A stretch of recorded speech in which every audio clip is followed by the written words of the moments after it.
a date which will live in infamy.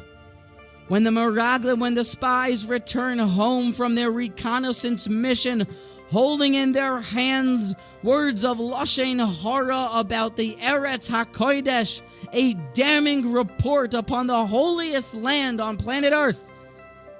When they return with words of uncertainty, with words of doubt, with words that were a lack of bitachon in the Almighty, it was an absolute debacle and an utter fiasco.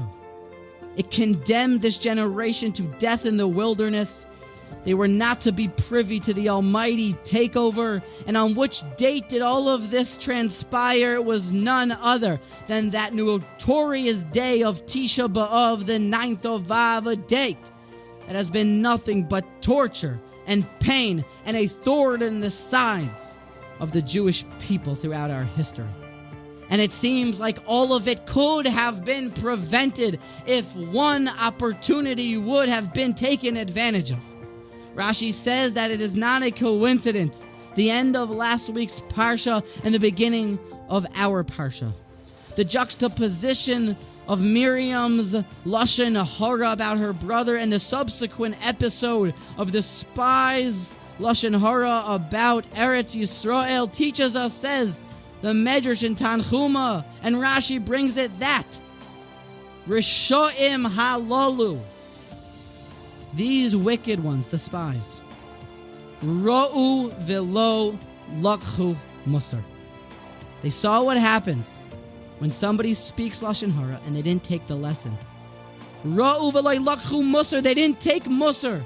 And Rabbi Yerucham explains to us that the way of a Mussarite, the way of a steiging and a growing person, is that things are personal to him. That the Almighty speaks to us in news, in the daily events, in the stubbing of the toe. When you see something, you should be affected by it. It's a message. You think about it. How is it that we spoke that this Nazir is supposed to take upon himself this vow of abstinence because he saw the Saita? Why? Because how could you see something so once in a lifetime worthy? You never get to see something of a sin of that like, and yet you don't do anything? Laka Mussar, do something.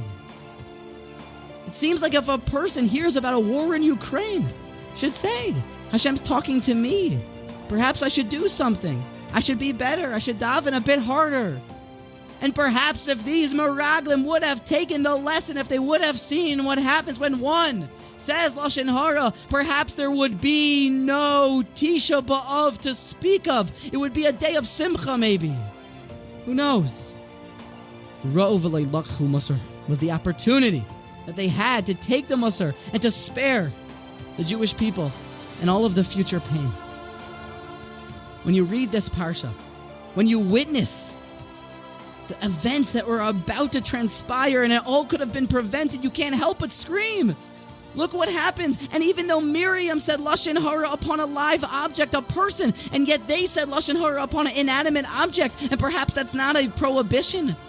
But Laka Mussar means you feel it, you see it, you know the lessons, the ethics. This isn't right. What does the Almighty want here? When you're Laka Mussar, you live a growth-oriented life. When you're Laka Mussar, you hear the Almighty speaking to you in a personal oifen, in a personal way in the news. And it sounds like if the Miraglim would have been Laka Mussar, then perhaps there would be no Tisha Ba'av to speak of.